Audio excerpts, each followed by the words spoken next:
Salut les gars, je suis Anne-Laure Baratin et vous écoutez le podcast Genre de filles. Chaque semaine, je reçois une fille unique en son genre pour parler sans tabou de mission de vie, de galère, de déclic ou non, de féminin, de maternité ou pas, tout ça, tout ça. Par leur parcours, leur engagement et leur choix de vie, elles m'ont bluffé et j'ai à cœur de vous les faire découvrir. Je sais qu'elles vous inspireront. J'espère maintenant que leur parole vous permettra d'avancer, de choisir, de décider. Et maintenant, place à l'épisode du jour. Bonne écoute! Cet épisode a été rendu possible grâce à Baratin, etc. Baratin, etc., c'est l'agence de création éditoriale qui donne de la voix aux femmes et qui accompagne les entreprises engagées s'adressant à elles. Aujourd'hui, au micro de Genre de Fille, je reçois Charlotte Fairbank. Après un accident à l'âge de 15 ans qui l'a laissée paraplégique, Charlotte est devenue championne de paratennis et a notamment participé au JO de Tokyo cet été. Alors ça, c'est évidemment la version synthétique. Dans cet épisode, Charlotte nous raconte en détail et avec beaucoup de sincérité comment elle est arrivée à ce niveau-là de tennis, son parcours et la pugnacité dont elle fait preuve chaque jour. Merci à Eugénie de Soultray pour la mise en relation avec Charlotte.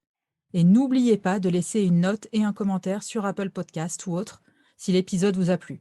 Ça aide énormément Genre de Filles et je vous en serai reconnaissante ad vitam aeternam. Ça y est, j'ai placé du latin dans une de mes intros, ça c'est fait, check. Bonjour Charlotte, je suis ravie de te recevoir au micro de Genre de Filles, comment vas-tu? Bonjour Anne-Laure, merci beaucoup pour l'invitation. Écoute, tout va très bien de mon côté. D'accord. Est-ce que tu peux te présenter s'il te plaît pour ceux qui ne te connaissent pas? Alors, je m'appelle Charlotte Lervang, j'ai 30 ans et je suis joueuse professionnelle de tennis en fauteuil. D'accord. Donc on dit joueuse de tennis en fauteuil ou joueuse de tennis para, enfin ouais, quel est le terme? Voilà, c'est soit tennis en fauteuil, soit paratennis. Le terme plus utilisé en ce moment, c'est tennis fauteuil. Ok, d'accord. Est-ce que tu peux nous expliquer qu'est-ce qui s'est passé pour que tu deviennes joueuse en tennis fauteuil? Alors, l'histoire est assez longue et complexe, disons, C'est pas grave, on a tout le temps. heu, assez originale. Mais, donc moi je jouais pas beaucoup au tennis, avant mon accident et puis j'ai eu un accident à l'âge de 15 ans qui m'a rendue paraplégique et on m'avait proposé à ce moment-là, peut-être un an, après l'accident, de commencer le paratennis, le tennis en fauteuil et j'avais dit non. En fait, j'avais refusé parce que je pense que j'étais peut-être encore, dans le déni, de mon handicap. Je sais pas, ou je voulais pas commencer de sport en fauteuil, Ouais. à vrai dire. Et, et donc j'ai dit non, mais en fait, quelques années plus tard, je voulais vraiment essayer un nouveau sport. Je pense qu'à ce moment-là, j'étais peut-être plus dans l'acceptation de mon handicap. Je voulais commencer un sport, donc ça c'était peut-être en 2015 à peu près. J'ai eu mon accident en 2007, donc c'était quand même quelques années plus tard. Ouais. Et voilà, en 2015, j'étais à l'université en Angleterre et je décide d'affronter, enfin de passer cette étape et commencer un nouveau sport. Et j'hésitais un peu entre le tennis et le basket. J'avais fait un tout petit peu de basket en rééduc à l'hôpital. Ouais. Et mais bon, je décide de commencer le tennis. Donc je cherche un club où je peux faire du paratennis. C'était pas facile de trouver, enfin à l'université en tout cas, c'était pas facile de trouver, des personnes qui étaient, ouvertes à m'aider à trouver, des gens en situation de handicap qui voulaient essayer ce sport-là et qui avaient des fauteuils à disposition pour jouer. Et donc j'ai fait mes petites recherches et j'ai trouvé un club, où ils enseignaient le tennis en fauteuil. Et en Ouais. fait, j'ai tout de suite adoré. Vraiment, c'est une passion dès le 1er jour. Voilà, j'ai pris quelques cours pendant 1 an et demi, 2 ans. Et puis en fait, ça s'est vraiment développé, plus en 2016. Je décide, en 2016 de partir, voyager. En fait, à l'époque, en 2016, j'étais toujours en Angleterre et je travaillais dans un cabinet d'avocats, mais fin 2016, je décide de partir voyager, en Amérique latine pour simplement voyager un peu, faire du bénévolat, apprendre une nouvelle langue et pourquoi pas prendre mon fauteuil de tennis, avec moi pour, continuer mes petits cours, de tennis en Argentine. Et Ouais. donc je pars fin 2016, un peu au hasard, enfin sans vraiment savoir, ce que je voulais faire exactement. Mais je trouve le club où s'entraîne, l'équipe nationale de paratennis argentine. Ouais. Je commence à prendre des cours à leur côté. Enfin, donc, je les voyais tous les jours. Et à l'époque, ils avaient quand même 3, 4 joueurs dans le top 30. Donc, c'était déjà une très bonne équipe. Et je commence à prendre des cours dans ce club-là en les regardant tous les jours jouer. Et ça m'impressionnait. Vraiment, ils avaient un tel niveau que ça me passionnait. Et je voulais vraiment, moi aussi, progresser et essayer de devenir plus pro. Ça te titillait déjà de te dire j'ai Ça envie me de devenir titillait. pro? Ouais.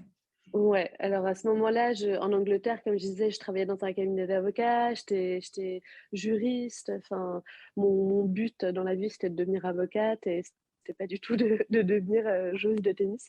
Mais ça me titillait en effet. Et en voyant ça, en fait, l'entraîneur national là-bas me demande, après 2, 3 mois à m'entraîner là-bas, il me demande si je voulais du coup rejoindre leur équipe, pas pour m'entraîner, enfin pas pour jouer pour l'équipe argentine, mais pour m'entraîner à leur côté à titre plus professionnel. Et je dis oui. Et Ouais. donc c'était vraiment en janvier-février 2017 que je commence cette aventure tennistique professionnelle. Et donc je commence à m'entraîner 4 heures par jour, je commence à faire 1 heure et demie de prépa physique tous les jours, à faire des tournois à l'international. Donc mon premier tournoi à l'international, c'était à Buenos Aires, février 2017, là-bas. Et en fait, toute l'aventure commence là-bas. C'est pour ça que je dis que c'est assez unique, originel, parce que ça n'a pas du tout commencé en Angleterre, parce que je suis à moitié anglaise, ou Ouais. en France, où j'ai habité toute ma vie. Et ça a vraiment commencé là-bas. Et je suis encore très proche avec toute l'équipe argentine. Mon entraîneur actuel est argentin. Enfin, c'est... Ouais. Et donc, je suis revenue en France, c'était au cours de l'année 2017, en juin. Et c'est là où je commence à trouver des clubs en France. Je commence à jouer à Paris. Puis, j'intègre l'équipe de France un an plus tard à peu près. Et voilà. Et maintenant, je fais que ça. Et j'adore. Et je vise les Jeux de Paris. Donc, c'est vraiment une histoire qui évolue et qui ne s'arrête pas pour le moment. Et tu es devenue pro très rapidement, en fait. Il s'est écoulé Au très peu de final, temps entre oui. le déclic que tu as eu en Argentine et lorsque tu as Voilà, intégré l'équipe nationale. oui, c'était assez rapide. En fait, comme j'ai commencé à jouer professionnellement assez rapidement, c'est vrai que j'ai intégré l'équipe de France, oui, assez vite, parce que je progressais, à ce moment-là, je progressais assez vite. Et oui, en fait, je me suis rendu compte assez tôt que je voulais arrêter ce que je faisais dans le droit et enfin, faire une pause en tout cas et vraiment me consacrer au tennis à temps plein. Que j'ai pu du coup progresser assez rapidement. Et là, tu nous parlais de préparation physique, de passer de 1 heure et demie de préparation physique par jour. En quoi ça consiste? C'est se muscler encore plus, développer le haut du corps. J'ai vu aussi que pour jouer en tennis fauteuil, il fallait un fauteuil spécial avec des roues qui étaient enfin, qui avaient une meilleure adhérence ou qui étaient un peu plus inclinées. Comment tu arrives à Voilà, ce c'est ça. niveau-là, en Donc, fait? Ouais. la prépa physique, c'est vraiment un mix de tout, mais c'est le renforcement musculaire et puis aussi, surtout le cardio. Ouais. Il y a énormément de mouvements sur le terrain. Et donc, c'est vraiment la mobilité du fauteuil qu'on va bosser. Donc, la prépa physique, ça consiste vraiment à faire des exercices en salle, mais aussi voilà, des exercices sur le terrain, des exercices très spécifiques de mouvement, parce que quand on joue au tennis en fauteuil, c'est vraiment, il y a bien évidemment toute la partie technique tennistique, mais aussi la partie l'inertie du fauteuil, enfin, le momentum qu'on ne va pas perdre en fauteuil parce que si on le perd, c'est vraiment très dur d'aller aller chercher la balle après. Donc, c'est vraiment un mouvement dans le fauteuil qu'on doit toujours avoir. Et donc, beaucoup de cardio et beaucoup de force du haut du corps. D'accord. Donc, donc voilà, on bosse un peu tout. Tu disais là que tu te préparais pour les JO de Paris, mais ce que tu dis pas, c'est que tu as quand même participé aux JO de Tokyo. Ouais. Et raconte-nous alors, enfin, déjà, est-ce que tu te souviens du moment où on t'a appelé pour te dire c'est bon, tu pars à Tokyo? Parce que je crois que c'était pas forcément gagné. Après, comment ça s'est passé sur place? Qu'est-ce que ça fait de participer aux JO? Alors c'était vraiment, une expérience, vraiment unique, incroyable. Alors en effet, j'étais pas l'objectif peut-être il y a 1 an et demi, c'était d'y participer. Puis en fait avec le covid, c'était compliqué. Enfin, ça m'a donné, oui, 1 an de plus pour, m'entraîner, et essayer de grimper au classement pour récupérer les points qu'il fallait pour me qualifier. Mais au final, il y avait tellement de compétitivité, enfin en fait, il y avait tellement peu de tournois parce que beaucoup de tournois étaient annulés et donc, c'est-à-dire qu'à chaque tournoi, il y avait énormément de compétition, énormément d'adversité. C'était compliqué du coup d'aller chercher les points qu'il me fallait pour me qualifier. Et donc c'est vrai que, en 2021, enfin début 2021, je baisse un peu les bras et je me dis: «Bon, bah, ce sera pas Tokyo, mais l'objectif principal, ça a toujours été Paris de toutes les manières». Et donc quand j'ai reçu l'appel, pour me dire que j'étais en fait qualifiée, c'était très émouvant, c'était vraiment incroyable, c'était un rêve qui devenait réalité. C'était combien de temps avant que tu partes réellement pour Tokyo? Très tard au final, c'était, si je me souviens bien, c'était fin juin, peut-être même début juillet, Ouais, donc tu avais 1 mois pour, de cette être au année. top. Voilà, 1 mois et demi à peu près et oui, donc la prépa pour les Jeux de Tokyo, c'était incroyable. Je dis à tout le monde que c'était limite, j'exagère peut-être, mais c'était limite la partie que j'ai préférée parce que c'était tellement excitant de Ouais. de de de de préparer, tout ça ensemble avec l'équipe de France, de partir, de partir dans l'avion, avant Tokyo et d'être avec, tous les athlètes, les meilleurs athlètes, français. C'était vraiment un moment incroyable et puis après l'arrivée sur place, bien sûr, c'était plus qu'émouvant. C'était une découverte incroyable. C'était vraiment découvrir, le village paralympique, tous les athlètes, les meilleurs athlètes du monde, c'était, s'entraîner pour les premières fois sur, les terrains, de matchs de Tokyo 2020. Ça aussi, c'était un moment, hyper fort en émotion. Ouais. Donc heu donc non, c'était vraiment, 2-3 semaines là-bas, vécues, en solidarité avec l'équipe de France. C'était très riche en émotions et c'était vraiment une expérience, incroyable pour justement préparer les Jeux de 2024. J'ai beaucoup appris.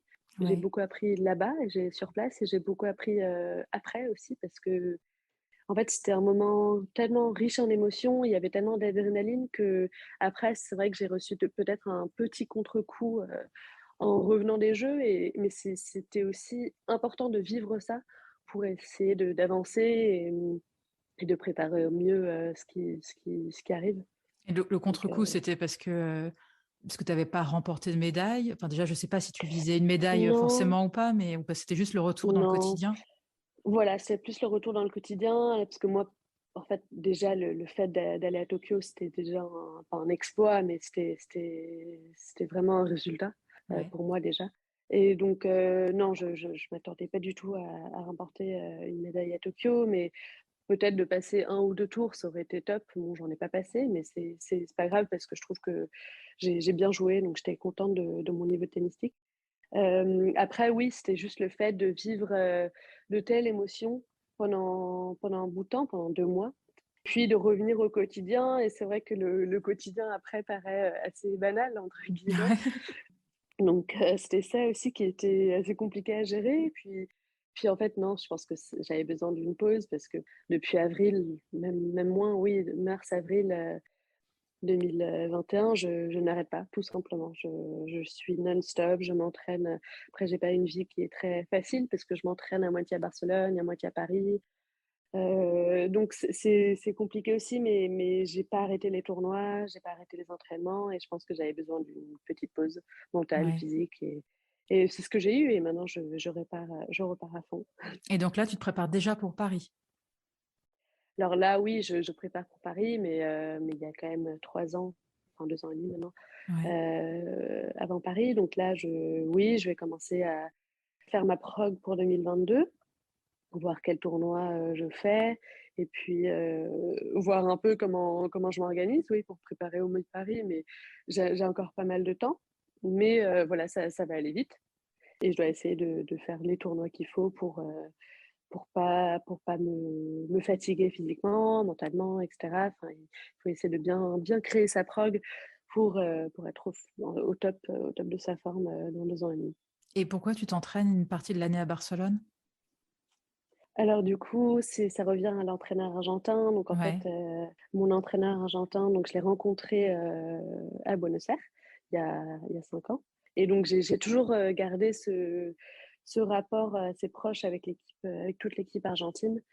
J'adore, leur, manière, d'enseigner et c'est un enseignement, c'est une forme d'apprentissage qui est assez intense, mais moi, ça me pousse vraiment, ça me pousse à me surpasser, à me dépasser et j'adore ce côté de vraiment se pousser, jusqu'à nos limites et donc j'ai gardé un rapport assez proche avec l'entraîneur, enfin le capitaine d'équipe à l'époque et voilà et donc lui, il est basé à Barcelone et donc je m'entraîne à moitié du temps, avec lui, à Barcelone, puis l'autre moitié, soit à Paris, soit à Londres, parce que je passe pas mal de temps, à Londres aussi, étant donné que je suis anglaise, donc j'ai cette ouais. partie, de toute la famille, les amis, en Angleterre et donc voilà et je passe du coup pas mal de temps, à Barcelone à m'entraîner avec lui. Et j'ai lu aussi que, donc tu nous disais au début de l'interview que tu étais diplômée, enfin, tu as fait des études de droit. Donc là, le droit, c'est terminé ou tu gardes ça pour plus tard?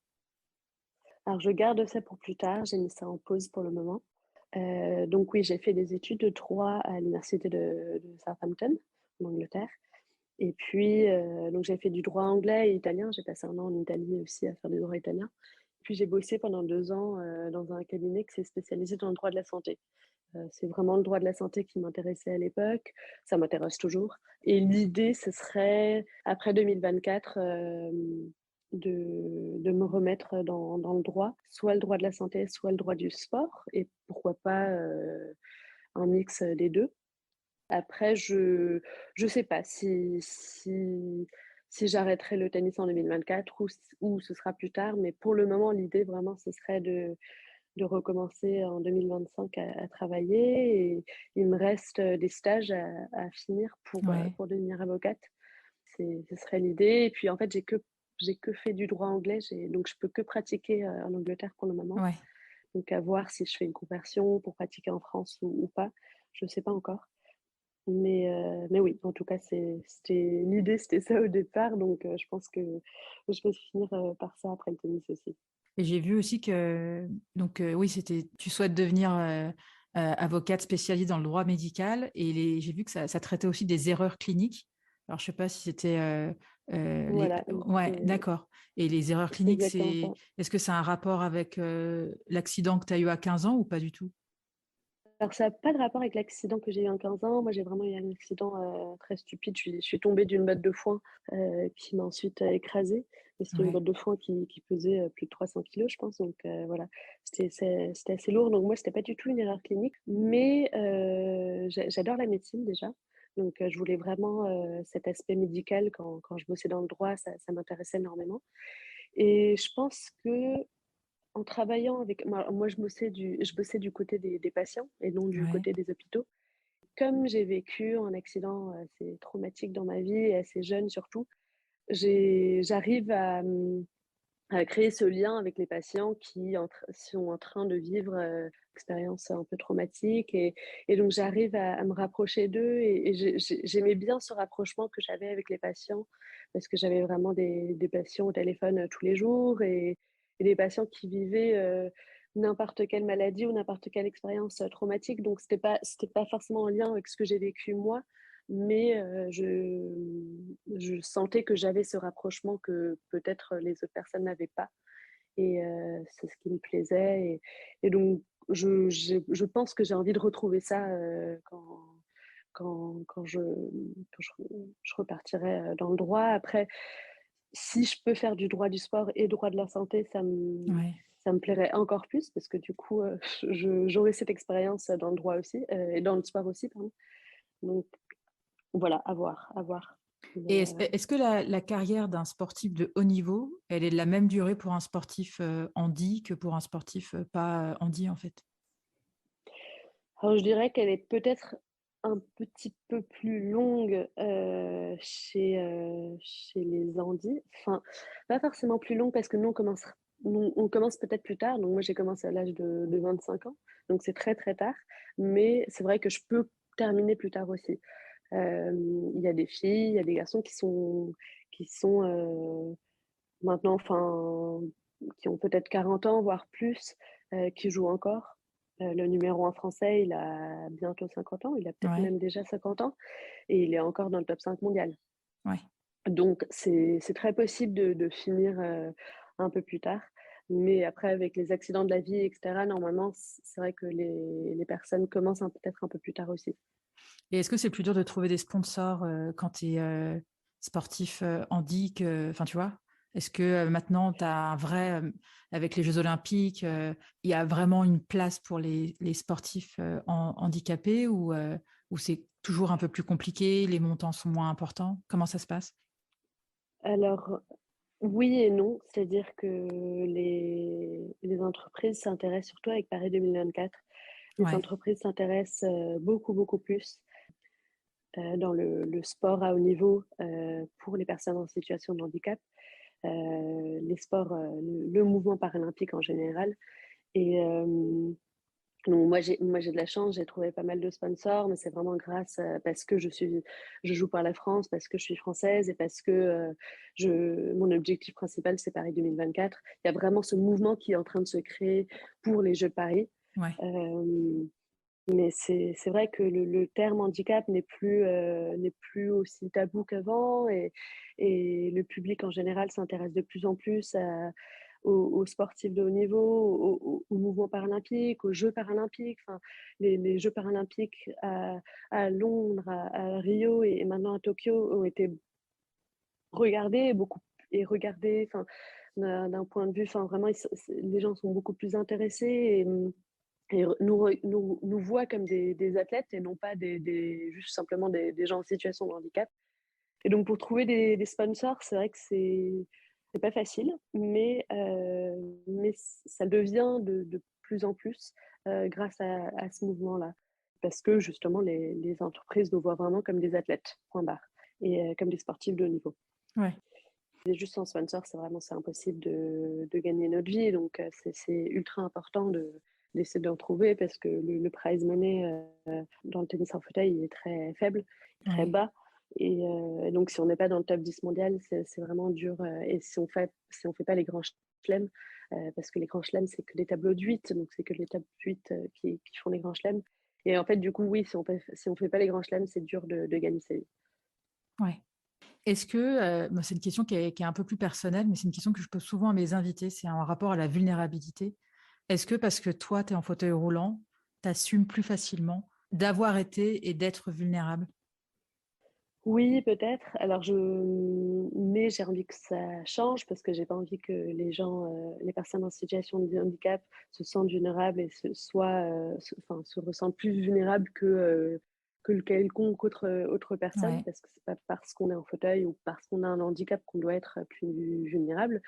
Au contraire, en fait, je pense que les personnes qui ont vécu un traumatisme, dans leur vie en ressortent, normalement ou souvent plus fortes et donc je pense que voilà, c'est important de partir de cette, notion de vulnérabilité et d'essayer de changer cet aspect-là pour que les gens en situation de handicap se sentent, enfin, sentent qu'ils peuvent faire tout ce que les gens valides peuvent faire et voir plus.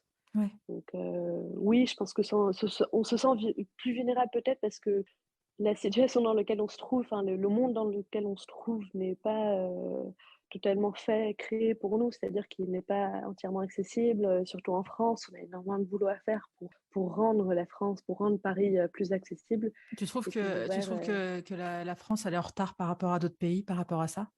moi je pense oui. Alors c'est vrai qu'avec le mouvement Paris 2024, c'est en train de changer et la ville en elle-même est en train de devenir plus accessible et comme je disais avant, je pense que le regard sur les personnes en situation de handicap est en train de changer. Mais oui, je pense qu'il y a encore beaucoup de boulot. Je pense qu'on a encore, pas mal de retard. Donc du coup, moi, je passe pas mal de temps en Espagne et c'est vrai que quand je compare l'Espagne et la France, ça a rien à voir. Ouais. L'Espagne, quand je suis à Barcelone, moi, j'ai aucun souci pour me déplacer, dans le métro, dans la ville. Je me demande, en fait, je me pose même pas la question à savoir si, le resto, le bar, l'endroit où je vais est accessible ou pas, il le sera. Enfin, c'est simple. Et en France, il y a encore beaucoup de retard sur ça parce qu'on doit encore demander en avance, prévoir en avance notre trajet pour voir si tout est accessible et si ce sera faisable, si ce sera possible. Enfin, c'est encore compliqué en France. Ouais. Et, Moi, je peux te faire un parallèle un peu douteux. Enfin, je sais pas si non, c'est pas douteux, mais je peux dire que quand tu es avec une poussette à Paris, tu as plein de ouais, stations de métro. C'est comme tu dis, en fait, tu anticipes ton trajet. Enfin, tu essaies d'anticiper ouais, au maximum en te disant, en fait, non, là, je peux pas. Là, il y aura pas il y a pas d'ascenseur, il y a pas d'escalator. Et s'il y a personne pour m'aider, enfin, en gros, voilà, tu peux pas t'as l'impression que la ville n'a pas ouais. été conçue. Donc, oui, effectivement, j'ose même pas imaginer ce que c'est quand tu es en fauteuil roulant. Ouais, non, c'est compliqué. C'est pas normal qu'on soit obligé en fait d'anticiper tout ça. Ouais. Ça devrait être la norme en fait. J'imagine que tu as vu, c'était dans l'actualité, là, le cas de la ministre israélienne de l'énergie, qui est en fauteuil roulant et qui n'a Ouais, pas pu accéder à une conférence de la COP26, ce qui est quand même assez dingue. Enfin, c'est quand même censé être le c'était truc le assez plus. choquant. Ouais, c'est quand même être censé le truc Ouais, le plus moderne. ouais, j'ai pas très bien compris pourquoi, pourquoi c'était inaccessible. Donc il y avait des entrées qui étaient accessibles, mais pas toutes. C'est pas normal. Et après, le président de la COP qui dit que la COP26 qui dit que bon, bah, elle aurait dû prévenir les organisateurs pour dire qu'elle était en fauteuil. Enfin, ça aussi, en fait, c'est pas normal. Ouais. C'est pas juste qu'on soit obligé d'appeler, qu'on soit obligé de faire différemment des autres pour qu'on soit obligé d'appeler pour prévenir qu'on soit en fauteuil. Enfin, en fait, non, ça doit être accessible À et tous. Ouais. c'est tout, en fait. Ouais. Et on va passer aux petites questions de la fin de cette interview. Qu'est-ce qui t'anime, Charlotte? Qu'est-ce qui m'anime Alors, bien évidemment, mon sport. Comme c'est une vraie passion, je vis pour ça, je suis passionnée par ça. Et d'ailleurs, si je n'étais pas complètement passionnée par ça, je ne le ferais pas. Mais donc ça m'anime vraiment tous les jours. Et le, le but, l'objectif d'aller au jeu, d'être sur le podium au jeu de Paris, ça m'anime énormément. Et après, ce qui m'anime, c'est ma famille, mes proches qui me poussent tous les jours, qui sont hyper optimistes, positifs et qui sans eux, en fait, je n'en serais pas où j'en suis maintenant. Donc, je dirais ma famille, mes proches aussi m'animent Ouais. tous les jours et me poussent jusqu'à mes limites. Qu'est-ce qui te met en colère ou peut t'agacer? Alors, en parlant d'accessibilité, c'est ça, parce qu'on est en 2021 et bientôt 2022, et je pense que les choses devraient changer plus rapidement qu'elles le font. Donc, enfin, c'est ça qui me met en colère parfois, parce que je sens que le monde devrait être plus ouvert, plus accessible. Et puis, ben, je reviens sur mon sport aussi, parce que je suis assez perfectionniste et je pense que j'ai une telle envie de progresser et de devenir meilleure que parfois je m'agace sur le terrain. D'accord. Parce que j'ai vraiment envie de progresser plus rapidement et donc ouais, je me mets souvent en colère et je suis frustrée si j'arrive pas à passer certaines étapes que je me suis mises dans ma tête. Et la petite question de la fin, quel genre de fille es-tu, Charlotte? Quel genre de fille? Alors, c'est une belle question. Je suis une fille, je dirais, optimiste, souriante, qui a beaucoup d'ambition, qui a beaucoup de détermination. Mais je pense que je me mets certaines limites qui, je pense que ça vient du côté, pas forcément perfectionniste, mais je me pousse énormément et parfois un peu trop, je pense. Donc voilà, mais je pense que je suis en général une fille assez déterminée et j'espère que cette détermination va m'emmener à de beaux objectifs et dans le futur, que ce soit dans le monde du droit ou du sport. Mais voilà, j'espère garder cette ambition et cette détermination que j'ai. Ouais, on la sent, la détermination dans ta voix. J'espère qu'on se parlera avant les JO de Paris, mais en tout cas, je suis sûre que tu vas avoir des nouveaux et des nouvelles supporters qui vont être là pour te dire go, go, go. J'espère. Ouais. Merci Charlotte Merci. pour ce moment et puis je te dis à bientôt. Merci beaucoup, Anna. Merci. À bientôt. Merci d'avoir écouté cet épisode. J'espère qu'il vous a plu. Si c'est le cas, partagez-le autour de vous et sur les réseaux sociaux. N'hésitez pas non plus à laisser un avis positif à propos de Genre de Filles sur vos applications de podcast. Pour ne rien manquer de Genre de Filles, suivez-moi @Anne-Laure Baratin sur Instagram. Si vous avez des compliments, des critiques ou des réflexions, n'hésitez pas. Merci à Marvin Marchand pour la musique du générique. Bonne semaine et à très vite. Salut!